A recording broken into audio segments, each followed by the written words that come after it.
Headline: Patrick Mahomes Sr. arrested for third DWI to kick off Super Bowl week. Mahomes Sr. and Jr. may both three-peat this week as Sr. gets arrested for his third or more DWI, and Jr. rolls onto the strip for Super Bowl 58. Mahomes Sr.'s last DWI in 2018, Jr. was drafted 10th to the NFL in 2017, led to a 40-day jail sentence, which he was allowed to serve on the weekends over the next 2 years. Very nice of them to allow that. Sr. himself played for 11 seasons as a Major League Baseball pitcher with 2 seasons on the Mets. Mahomes Sr. has been divorced from Randy, the quarterback's mother, since 2006. This DWI strangely synchronizes with an unbelievably horrendous event in recent Chiefs history that should have taught the Chiefs and their organization great lessons and the implementation of new team education programs, or at least have their staff, players, and families download Uber and teach them how to use it. But no. Mahomes Sr. is arrested for his third or more DWI on the exact third anniversary of Chiefs head coach and State Farm insurance spokesman Andy Reid's son, Britt Reid, being arrested for his third DWI 3 days prior to Super Bowl 56. It happened again. Britt would admit that he took Adderall and then drank at the Chiefs facility on February 4th, 2021, and then immediately proceeded to plow into 2 vehicles at 84 miles per hour, a half mile from the team offices at Arrowhead Stadium. He injured 5 family members, putting a 5-year-old girl into a 10-day coma with a traumatic brain injury. That girl would be hospitalized for 2 months and need to relearn how to walk and function. Her vision was permanently damaged, her right leg dragged as she walked, her processing skills diminished, and she needed to be put into special ed. She lost her balance and would get constant motion sickness whenever riding in a car, making her throw up. Her name is Ariel Young. On the night of the accident, the police gave Britt 2 hours before breathalyzing him. Very nice of them. He still blew a .113. Ariel Young's family railed against what they saw as preferential treatment for Britt when the prosecuting attorney did not seek maximum sentence allowable by law and got a plea deal. Reid was facing a maximum of 7 years. The prosecution asked for 4. Reid's lawyers petitioned the court for simply probation. We in here talking about probation. Listen, we talking about probation. Ariel's mother, Felicia, would fire back in court saying, "This is not a game. This is not a Chiefs game. This is our life." She said Reid does not deserve any deal and he should face the maximum sentence for what happened to Ariel. He's a prior felon, he has a prior DUI, he's been to prison, and he's asking for probation? On what planet does this conduct deserve probation? Can people really get drunk and give a 5-year-old a brain injury and think they should get probation? She concluded by saying Reid's family has made a living off sports and Ariel will never be able to play. Britt Reid took that from her. Sadly, a mother's heartfelt righteous plea to the heavens for a semblance of justice does not pull the same weight as the Hunts in Chiefs Kingdom in Kansas City, and Britt Reid would get 1 year less than the prosecution asked for, being sentenced to 3 years in prison. Unless he gets time away, like Mahomes Sr., he will be watching Super Bowl 58 from the Tipton Correctional Facility in Missouri this Sunday. The Chiefs made a deal with Ariel Young's family to provide, quote, medical care and long-term financial stability, end quote, details of which remain unknown. Britt's problems didn't start that night. On February 1st, 2020, 1 year before the accident that would wreck Ariel Young's life, a New York Post headline read, "Andy Reid's son has chance at Super Bowl moment after turning life around," going on to state that 13 years ago Thursday, Britt Reid was in handcuffs.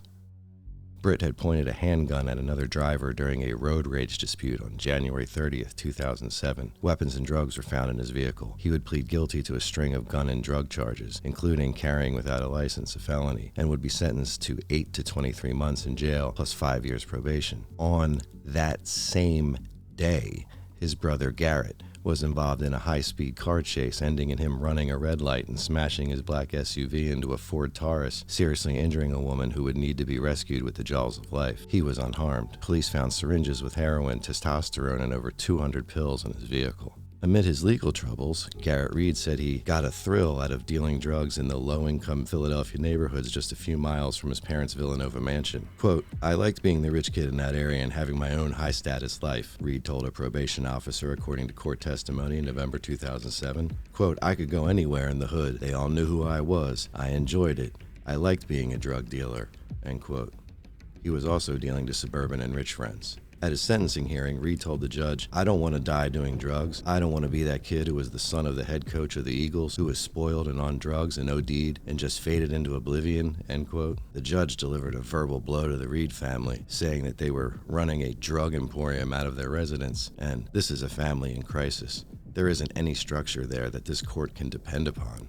In the first week of Garrett's prison sentence, guards found 89 pills in Reid's jail cell, which he had smuggled in stuck up his rectum. As far as not wanting to be the son of the head coach of the Eagles who was spoiled and on drugs and OD'd, Garrett would be found dead at 29 years old of an accidental heroin overdose on an August Sunday morning in 2012 in his room at the Philadelphia Eagles training camp at Lehigh University, where he spent most of his summers with his father. Reid was found slumped over in a chair. Investigators found heroin, a used syringe, spoon, and 19 vials of an unknown liquid substance which was never identified, along with 47 syringes and 65 needles in his gym bag. Shortly after Garrett's death, Andy Reid indicated that his son may have had a relapse. Doubling back on what happened to Britt, he did go to prison for the gun-toting road rage incident.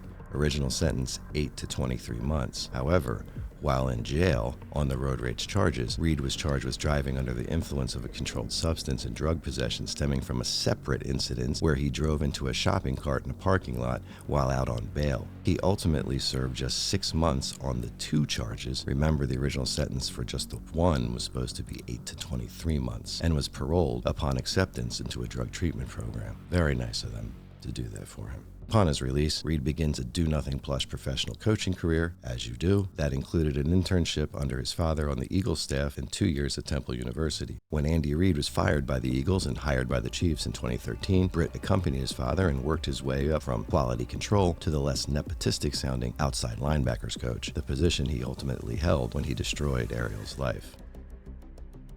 Last year on February 12, 2023, 2 weeks after Super Bowl 57 versus the Eagles, Jackson Mahomes, younger brother of Patrick, a 23-year-old TikToker and self-proclaimed social media influencer, was arrested and charged with sexual battery and aggravated sexual assault. He forcibly grabbed the throat of the 40-year-old owner of Aspen's Restaurant and Lounge and tried kissing her multiple times while gripping her up. All on camera, his defense attorney stated, "Jackson has done nothing wrong." Here he is 3 days later, February 15th, at the Super Bowl parade with his brother.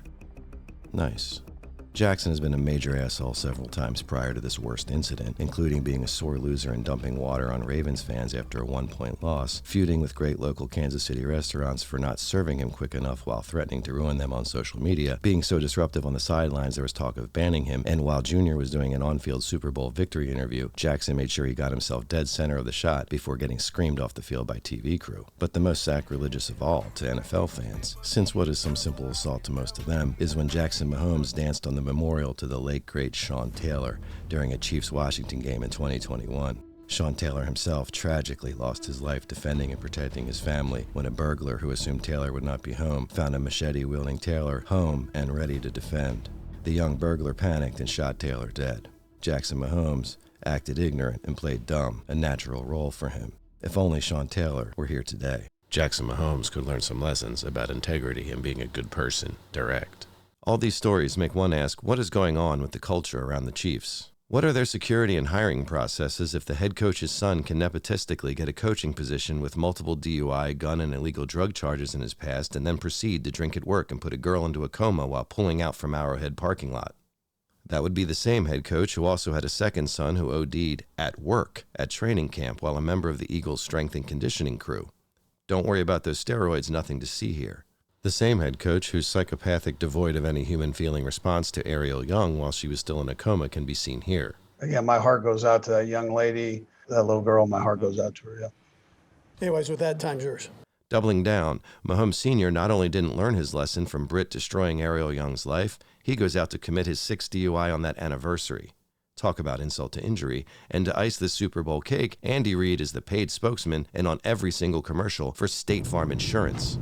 I'm gonna get to the bottom of this. If people recall the recklessness of the Reid boys and the free pass given to 6-time DUI champions like Mahomes Sr., 4, 5, 6, 7, and 8, and 9. You know, we're going to keep on playing the game. it would indeed do them well to re-up all their insurance.